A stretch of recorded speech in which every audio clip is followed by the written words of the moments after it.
Природен парк Русенски лом е партньор по проекта Екотуризмът – перспектива за развитието на две малки общини по програмата за трансгранично сътрудничество България-Румъния.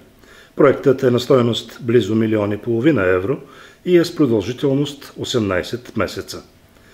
Дейностите се изпълняват съвместно от община Ветово, Русенска област, и община Гостино, област Гюргево в Румъния. Целта на проекта е изграждане на инфраструктура за развитието на екотуризма и подпомагането му в двете общини.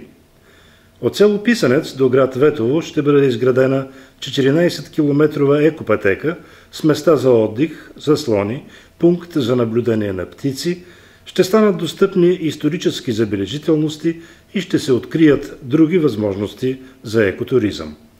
В Писанец ще бъде ремонтирано и оборудвано старото каменно училище от 19 век като информационен център за посетителите от района на природен парк Русенски лом и защитена зона Ломовете от мрежата на Натура 2000.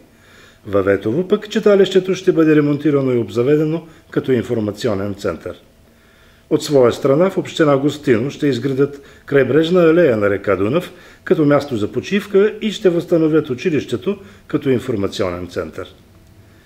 В къщата за гости Слънчево в село Писанец участници в проекта бяха запознати на кръгла маса с необходимостта от обучение и реклама по проекта.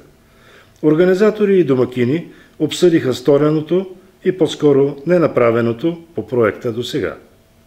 Доцент Ивайло Стоянов и доктор Йордан Дойчинов от Русенския университет Ангел Кънчев направиха презентация за готовността на хората от двете общини да работят по проекта. Ръководителят на проекта Петър Петров съобщи за изоставане в сроковете и провален търг за строителство на екопътеката. Село Писанец се намира в контактната зона на природния парк Русенски лом, а община Ветово е в границите на общоевропейската мрежа Натура 2000. И това дава допълнителни възможности на общината за развитието на екотуризма и производството на био- и екологично чиста продукция. За периода на проекта ще се създадат 10 работни места, които да обслужват информационните центрове.